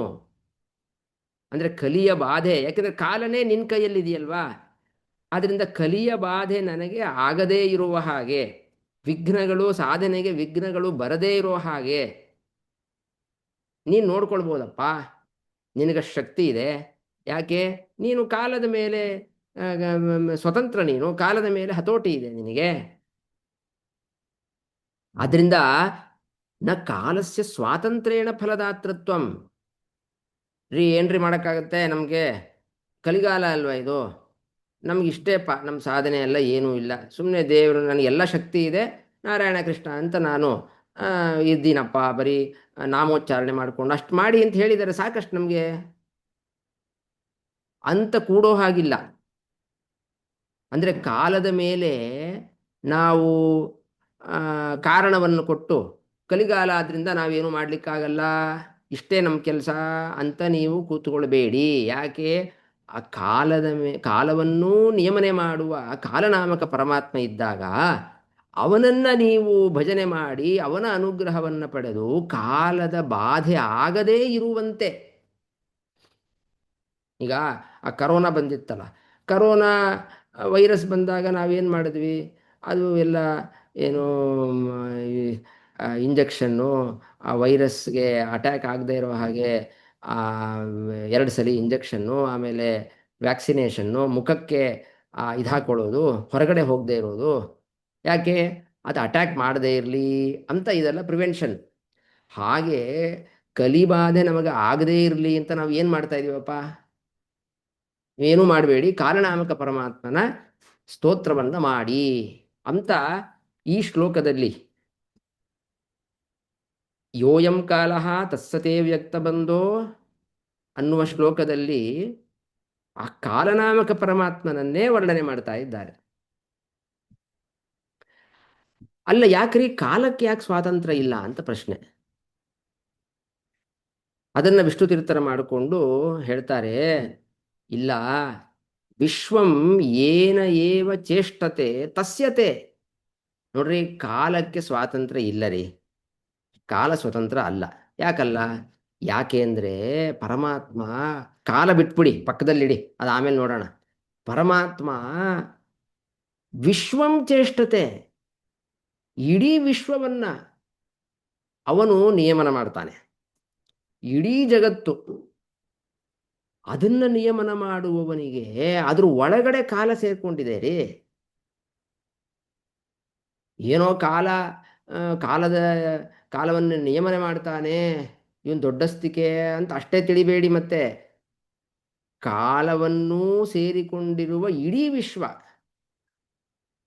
ಯಾರ್ಯಾರು ಏನೇನು ಮಾಡ್ತಾರೆ, ಏನೇನು ಪ್ರವೃತ್ತಿ ಆಗತ್ತೆ, ಗ್ರಹಗಳ ಗಮನ, ಸೂರ್ಯ ಹುಟ್ಟಿ ಬರೋದು, ಜೀವರು ಹುಟ್ಟಿ ಸಾಯೋದು ಅಂತ ನಮಗೆ ಏನೇನು ಕಲ್ಪನೆಗೆ ಸಿಗತ್ತೋ ಅದು ಎಲ್ಲ ಕ್ರಿಯೆಗಳು ಕೂಡ ಪರಮಾತ್ಮನ ಅಧೀನ. ಕಾಲ ಏನು, ಯಾವುದೋ ಒಂದು ಪಾರ್ಟ್ ಅಷ್ಟೇ. ಆದ್ರಿಂದ ಕಾಲಕ್ಕೆ ಸ್ವಾತಂತ್ರ್ಯ ಇಲ್ಲ ಅಂತ ಹೇಳಿದ್ದು ಬರೀ ಕಾಲದ ಮೇಲೆ ಭಾರ ಹೇಳ್ತಾ ಇಲ್ಲ ನಾವು. ಸರ್ವಪ್ರೇರಕ ಪರಮಾತ್ಮ, ಆದ್ದರಿಂದ ಕಾಲಕ್ಕೂ ಪ್ರೇರಕ, ಕಾಲದಲ್ಲಿ ಇದ್ದು ಕಾಲವನ್ನು ಪ್ರೇರಣೆ ಮಾಡ್ತಾನೆ. ಆದ್ದರಿಂದ ಕಲಿಗಾಲ ಅದು ಬಾಧ ಬರುತ್ತೆ ನಿಜ, ಕಲಿಗಾಲಕ್ಕೆ ಆ ಮಹತ್ವ ಕೊಟ್ಟಿದ್ದಾನೆ. ಏನೋ ಸಾಧನೆಗೆ ಅಡಚಣೆ ಮಾಡುವಂತಹ ಒಂದು ಪವರ್ ಅದು ಕಲಿಗಾಲದಲ್ಲಿ ಇದೆ. ಆದರೆ ಪರಮಾತ್ಮ ಹೀಗೆ ಎಲ್ಲವನ್ನೂ ನಿಯಮನೆ ಮಾಡ್ತಾನೆ, ಕಾಲವನ್ನೂ ನಿಯಮನೆ ಮಾಡ್ತಾನೆ ಅಂತ ನಮಗೆ ಯಾವಾಗ ಅನುಸಂಧಾನ ಬಂದು ಅವನ ಸ್ಮರಣೆ ಬಂದು ಅವನನ್ನು ಪೂಜೆ ಮಾಡ್ತೀವೋ ಆವಾಗ ಅವನ ಅನುಗ್ರಹವಾಗಿ ಆ ಕಾಲಬಾಧೆ ಆಗದೇ ಇರುವ ಹಾಗೆ ನೋಡ್ಕೊಳ್ತಾನೆ ಪರಮಾತ್ಮ. ಅಂತಹ ಪರಮಾತ್ಮನನ್ನ ನಾನು ಕ್ಷೇಮಧಾಮ ಪ್ರಪದ್ಯೆ, ನನ್ನ ಏನೇನು ಕ್ಷೇಮಧಾಮ, ಧಾಮ ಅಂತಂದ್ರೆ ಮನೆ ಅಂತ ಅರ್ಥ. ಮನೆ ಅಂತಂದ್ರೆ ಏನರ್ಥ? ನಮ್ಮ ಕ್ಷೇಮಕ್ಕೆ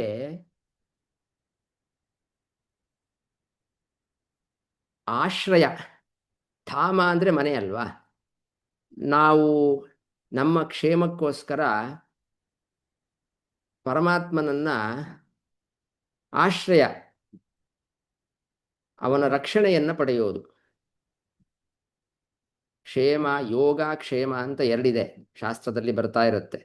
ಕ್ಷೇಮ ಅಂತಂದ್ರೆ ನಮಗೆ ಏನಿದೆಯಲ್ವಾ ಅದನ್ನ ಕಳೆದುಕೊಳ್ಳದೆ ಇರೋದು.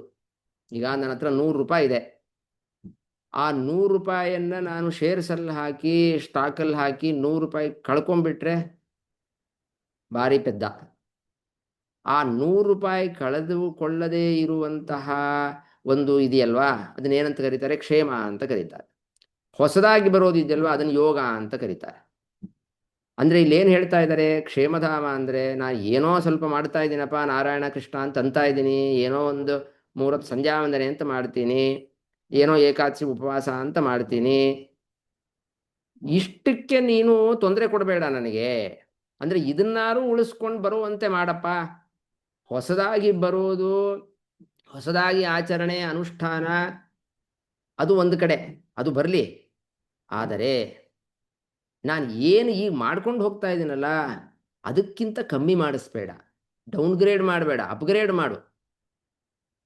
ಅಪ್ಗ್ರೇಡ್ ಅಂದರೆ ಹೊಸ ಹೊಸ ಅನುಷ್ಠಾನಗಳು, ಏನೋ ಶ್ರವಣ, ಯಾವುದೋ ಗ್ರಂಥ ಪಾಠ ಓದೋದು ಅಥವಾ ಕೀರ್ತನೆ ಮಾಡೋದು, ಇದನ್ನು ಬೇಕಾದ್ರೆ ಹೊಸ ಹೊಸದಾಗಿ ಮಾಡಿಸು.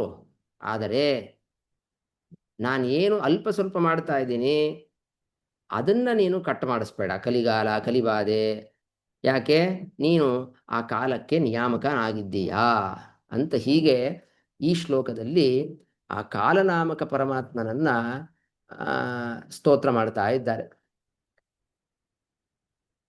ಇದು ಇಷ್ಟು ಪರಮಾತ್ಮನನ್ನ ಆ ಕಾಲ ಪ್ರಶಂಸಾ ಪ್ರಕರಣದಲ್ಲಿ ಕಲಿಗಾಲ ಕಲಿಗಾಲ ಅಂತ ನೀವು ಭಯ ಪಡಬೇಡಿ, ಇಷ್ಟೆಲ್ಲ ಸೌಕರ್ಯ ಇದೆ, ಆದ್ದರಿಂದ ಅನುಷ್ಠಾನ ಸಾಧನೆಯನ್ನು ಮಾಡಬೇಕು ಅಂತ ಆ ದೇಶ ಪ್ರಶಂಸ ಮತ್ತು ಕಾಲ ಪ್ರಶಂಸ.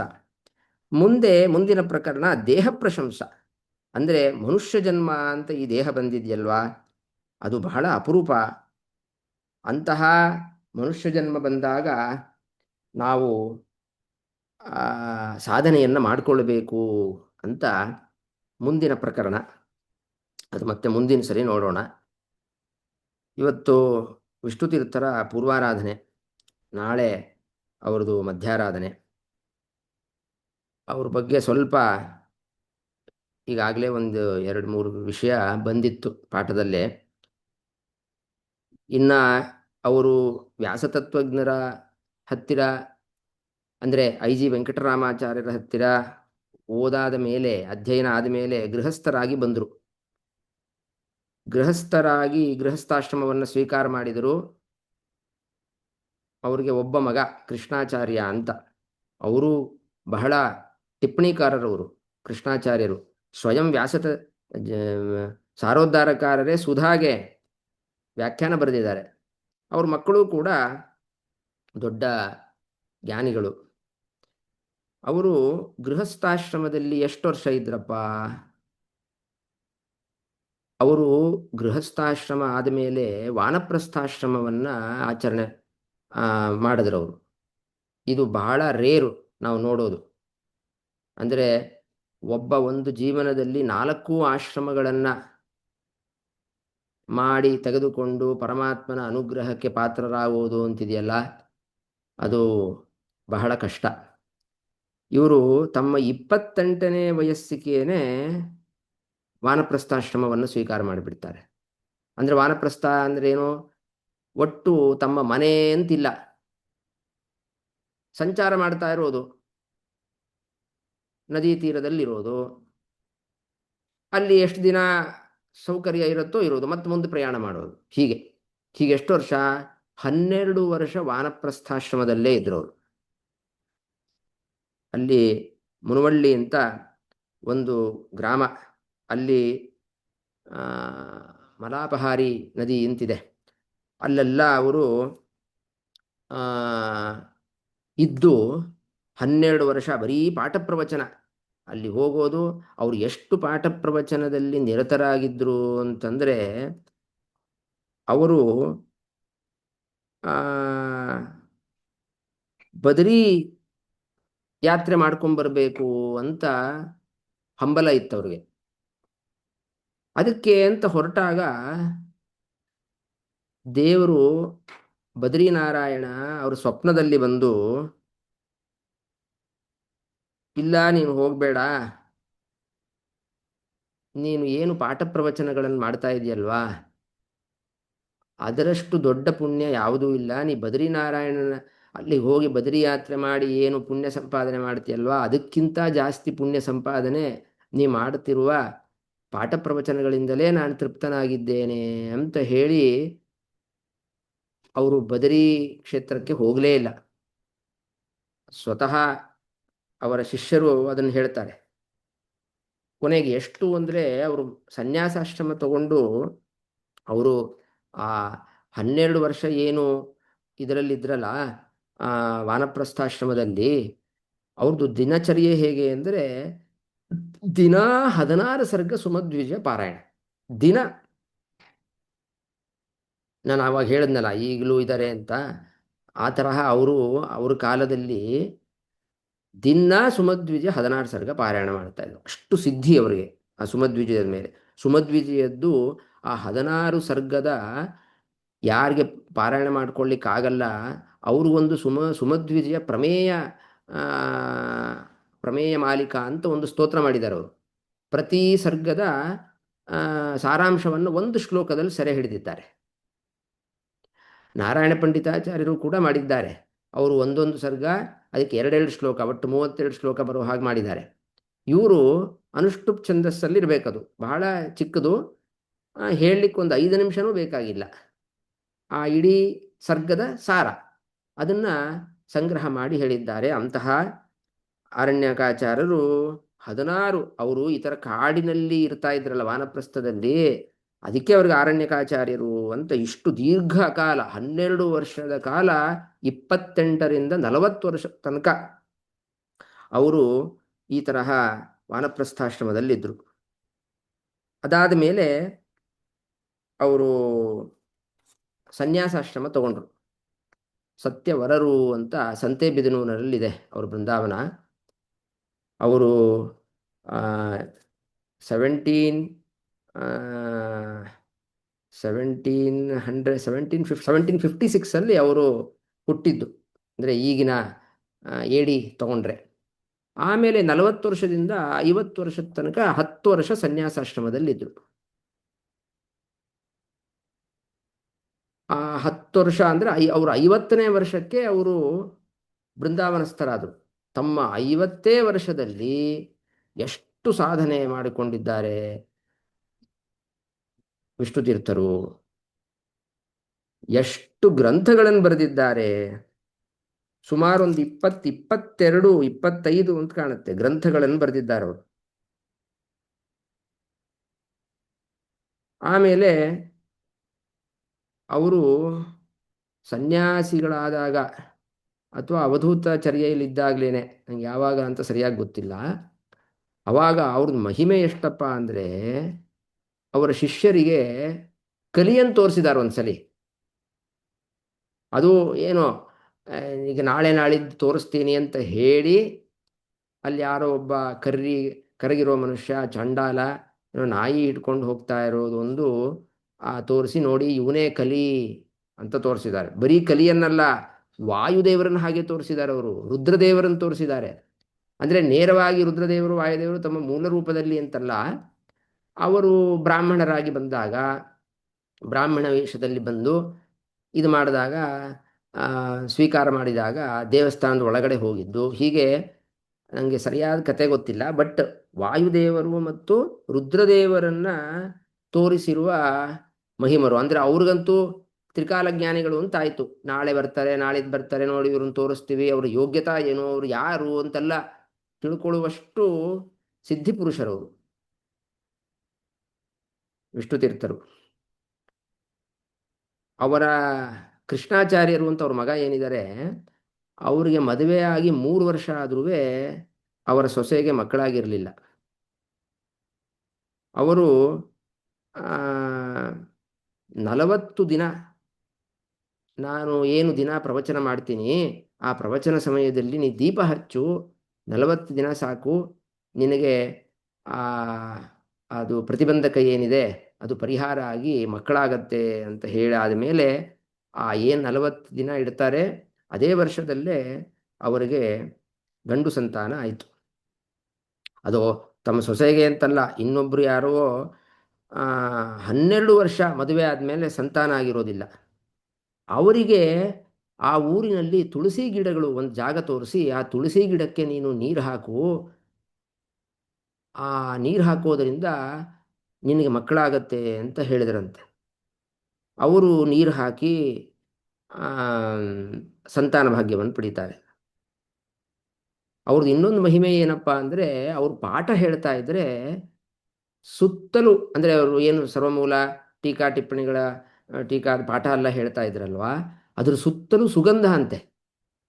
ಅಂದರೆ ವಿಷ್ಣು ತೀರ್ಥರಲ್ಲಿದ್ದಾರೆ ಅಂತ ಕಣ್ಣು ಮುಚ್ಚಿಕೊಂಡು ಹೇಳಬಹುದು. ಯಾಕೆ? ಅವರು ಇರುವ ಜಾಗ ಪಾಠ ಹೇಳ್ತಾ ಇರ್ಬೇಕಾದ್ರೆ ಸುಗಂಧ, ಅಂದರೆ ಅಷ್ಟು ದೇವತೆಗಳು ಅಥವಾ ಟೀಕಾರಾಯರೇ ಆ, ಇವರ ಒಂದು ಆ, ಮಹಿಮೆಯನ್ನು ತೋರಿಸೋದಿಕ್ಕೆ ಬರ್ತಾ ಇರಬಹುದು. ದೇವತೆಗಳು ಬಂದರೆ ಮತ್ತೆ ಸುಗಂಧ ಇದ್ದೇ ಇರುತ್ತೆ. ಹೀಗೆ ಅವರೊಂದು ಅಧ್ಯಾತ್ಮ ರಸರಂಜನಿ ಅಂತ ಹೇಳಿದ್ನಲ್ಲ, ಅದರಲ್ಲೊಂದು ಭಾರಿ ಚಮತ್ಕಾರ ಶ್ಲೋಕವನ್ನು ಮಾಡಿದ್ದಾರೆ. ಏನಂದರೆ, ಈಗ ನೋಡ್ರಿ, ದೇವ್ರ ಕಡೆ ಮನಸ್ಸು ಹಾಕು, ದೇವರ ಕಡೆ ಮನಸ್ಸು ಹಾಕು. ಅದರಿಂದ ಎಲ್ಲ ಕಡೆ ಬರ್ತಿರತ್ತಲ್ವ, ಕೇಳ್ತಾನೆ ಇರ್ತೀವಿ. ಇವತ್ತು ಬಂತು, ನೀನು ಕಾಲನಾಮಕ ಪರಮಾತ್ಮನನ್ನು ಸ್ತೋತ್ರ ಮಾಡಿಲ್ಲ, ಅವನ ಅನುಗ್ರಹ ಪಡೆದಿಲ್ಲ. ನಮ್ಮ ಮನಸ್ಸೇ ಎಲ್ಲೆಲ್ಲೋ ಹೋಗ್ತಾ ಇರತ್ತೆ. ನಾವು ಸುಮ್ಮನೆ ದೇವ್ರ ಕಡೆ ಮನಸ್ಸಾಗ, ಅದು ಬೇರೆ. ಈಗ ಬೇರೆ ಕಾರ್ಯಗಳಲ್ಲಿ ನಾವು ನಿರತರಾಗಿದ್ದಾಗಂತೂ ಪರಮಾತ್ಮನ ಕಡೆ ಮನಸ್ಸು ಹೋಗೋದೇ ಇಲ್ಲ. ನ್ಯೂಸ್ ಪೇಪರ್ ಓದ್ತಾ ಇರ್ತೀವಿ, ಮೊಬೈಲ್ ನೋಡ್ತಾ ಇರ್ತೀವಿ, ಮುದ್ದಾಂ ಬೇರೆನೇ ನಮ್ಮ ಕಡೆ ಮನಸ್ಸಿರಬೇಕು ಅಂತಿದ್ದಾಗ ದೇವ್ರ ಕಡೆ ಹೆಂಗೆ ಮನಸ್ಸು ಹೋಗುತ್ತೆ? ಅದು ಬಿಟ್ಬಿಡೋಣ. ದೇವ್ರ ಮನೇಲಿ ಕೂತಾಗಲೇ ಪರಮಾತ್ಮನ ಕಡೆ ಮನಸ್ಸಿರಲ್ಲ. ಈಗ ವಾಯುಸ್ತುತಿ ಪಾರಾಯಣ ಅಂತ ಇಟ್ಕೊಂಡಿರ್ತೀವಿ, ವಿಷ್ಣು ಸಹಸ್ರನಾಮ ಪಾರಾಯಣ ಅಂತ ಇಟ್ಕೊಂಡಿರ್ತೀವಿ. ಆ ವಿಷ್ಣು ಸಹಸ್ರನಾಮ ಸರ್ವಪ್ರಹರಣಾಯದ ಓಂ ನಮ ಇತಿ ಅಂತ ಆಯಿತು. ಮುಂದೆ ಏನೋ ಬಾಯಿನೇ ಬರ್ತಾ ಇಲ್ವಲ್ಲ, ಏನು ಮಂತ್ರ ಬರ್ತಾ ಇಲ್ವಲ್ಲ ಅಂತ ಸ್ವಲ್ಪ ಯೋಚನೆ ಮಾಡಿ, ಓ ವಿಷ್ಣು ಸಹಸ್ರನಾಮ ಮುಗಿದೋಗಿದೆ ಅಂತ ಗೊತ್ತಾಗತ್ತೆ. ಅಂದರೆ ನಮಗೆ ಅದು ಇಡೀ ವಿಷ್ಣು ಸಹಸ್ರನಾಮ ಹೇಳೋ ತನಕ ಪರಮಾತ್ಮನಲ್ಲಿ ಒಂದು ಚೂರು ಮನಸ್ಸಿಲ್ಲ, ಎಲ್ಲೆಲ್ಲೆಲ್ಲೋ ಹೋಗ್ತಾ ಇರುತ್ತೆ. ಬಾಯಲ್ಲಿ ಮಾತ್ರ ಸ್ತೋತ್ರಗಳು ಬರ್ತಾ ಇರುತ್ತೆ. ಅದು ಮುಗಿದಾದ ಮೇಲೆ ಮುಗೀತು ಅಂತ. ಇಷ್ಟರ ಮಟ್ಟಿಗೆ ನಮ್ಮ ಸ್ಥಿತಿ. ಅದಕ್ಕೆ ನಮ್ಮ ಸ್ಥಿತಿಯನ್ನು ನೋಡಿ ವಿಷ್ಣು ತೀರ್ಥರು ಹೇಳ್ತಾರೆ, ಹೀಗೊಂದು ಕೆಲಸ ಮಾಡಿಬಿಡಪ್ಪ. ಈಗ ಸುಮ್ಮನೆ ಪರಮಾತ್ಮನ ಕಡೆ ಮನಸ್ಸು ಹೋಗಬೇಕು ಅಂದರೆ ಕಷ್ಟ. ಯಾಕೆಂದ್ರೆ ನಮ್ಮ ಮನಸ್ಸು ಚಂಚಲ, ಎಲ್ಲೆಲ್ಲೋ ಹೋಗ್ತಾ ಇರುತ್ತೆ. ಹೀಗೆ ಮಾಡಿಬಿಡು, ಯತ್ರ ಯತ್ರ ಗತಿರ್ಮಮೇಶ್ವರ ತತ್ರ ತತ್ರ ತೇ ಅಸ್ತು ಪದಾಂಬುಜಂ. ನನ್ನ ಮನಸ್ಸು ಎಲ್ಲಿ ಬೇಕಾದ್ರೆ ಹೋಗಲಿ, ಅಲ್ಲಿ ನೀ ಬಂದ್ಬಿಡಪ್ಪ. ನನ್ನ ಮನಸ್ಸಂತೂ ಚಂಚಲ, ನಿನ್ನ ಕಡೆ ಅಂತೂ ಒಂದು ಇರ್ಲಿಕ್ಕೆ ಸಾಧ್ಯ ಇಲ್ಲ. ಎಲ್ಲಿ ಬೇಕಾದ್ರೆ ಹೋಗಲಿ ಮನಸ್ಸು, ನೀನು ಅಲ್ಲಿ ಬಂದ್ಬಿಡು. ಅಂದರೆ ಇದು ಚಮತ್ಕಾರವಾಗಿ ಅದರ ಅರ್ಥ ಏನೋ ಅವಾಗ ಹೇಳಿದ್ನಲ್ಲ, ಅವರು ಸರ್ವಸಮರ್ಪಣ ಗದ್ಯದಲ್ಲಿ ದೈನಂದಿನ ಕಾರ್ಯಗಳು, ಶೌಚ, ಸ್ನಾನ, ನಾನು ಏನೇ ಕಾರ್ಯದಲ್ಲಿ ನನ್ನ ಮನಸ್ಸು ವ್ಯಾಪೃತವಾಗಿದ್ದರೂ ಅಲ್ಲಿ ನೀನು ಬಾ ಅಂತಂದರೆ ಅದರ ಅನುಸಂಧಾನ ಅದು ನಿನ್ನ ಪೂಜಾತ್ಮಕವಾಗಿ ಬರಲಿ ಎನ್ನುವ ಒಂದು ಅರ್ಥ ಅದರಲ್ಲಿ ಕೂಡಿದೆ. ಹೀಗೆ ವಿಷ್ಣು ತೀರ್ಥರು ನಮಗೆ, ಅಂದರೆ ಅವರು ಬರೆದಿರೋ ಎಲ್ಲ ಗ್ರಂಥಗಳಲ್ಲೆಲ್ಲ ಹೇಗಿದೆ ಅಂದರೆ ನಮಗೇ ಹೇಳಿ ಬರೆಸಿರೋ ಹಾಗಿದೆ. ಅಂದರೆ ನಮ್ಮನ್ನು ನೋಡೇನೆ ಇವರು ಈ ಥರನೇ ಇದ್ದರೆ ಇವ್ರಿಗೇನು ಸಾಧನೆ ಮಾಡ್ಕೊಳ್ಳಿಕ್ಕೆ ಆಗಲ್ಲ, ಆದ್ದರಿಂದ ಇವರು ಸಾಧನೆ ಮಾಡಿಕೊಳ್ಳಿ, ಹೇಗೆ ಮಾಡಿಕೊಳ್ಬಹುದು ಅಂತ ನಮ್ಮನ್ನು ನೋಡಿ ಆ ಗ್ರಂಥಗಳೆಲ್ಲ, ಈ ಸಾರೋದ್ಧಾರ ಆಗಲಿ, ಅಧ್ಯಾತ್ಮ ರಸರಂಜನೆ ಆಗಲಿ, ನಮ್ಮನ್ನು ನೋಡೇ ಬರೆದಿರೋ ಹಾಗಿದೆ ಅಂತ ಅನಿಸತ್ತೆ. ಆದರೂ ನಾವು ಬಹಳ ಗಟ್ಟಿಗರು, ಮೊಂಡರು. ಅದು ಏನು ನಮಗೆ ಬರದೇ ಇಲ್ಲಾರೋ ಅವ್ರಿಗೆ ಬರ್ಕೊಂಡಿದ್ದಾರೆ ಅಷ್ಟೇ, ಅಥವಾ ಅವರು ಶಿಷ್ಯರಿಗೆ ಹೇಳಿದ್ದಾರೆ ಅಂತ ನಾವು ಇರಲಿ. ಅಂತಹ ಈ ವಿಷ್ಣು ತೀರ್ಥರ ಆರಾಧನೆ ಸಂದರ್ಭದಲ್ಲಿ ಅವರ ಒಂದು ಮಾಡಿರುವ ಗ್ರಂಥಗಳ ಸುಮ್ಮನೆ ಮೇಲ್ನೋಟದ ಪರಿಚಯವನ್ನು ಮಾಡ್ತಾ ಇದ್ದೀವಿ. ಇದನ್ನು ಅವರು ನಿರ್ವಿಘ್ನವಾಗಿ ಮುಂದೇನು ಮಾಡಿಸ್ಲಿ ಅಂತ ಕೇಳ್ಕೊಳ್ಳೋಣ. ಶ್ರೀಕೃಷ್ಣಾರ್ಪಣಮಸ್ತು. ಹರಯೇ ನಮಃ. ವಿಜಯಾನಂದ, ಹೇಳಿ ಬಾಬುಜಿ. ವಿಷ್ಣು ತೀರ್ಥರು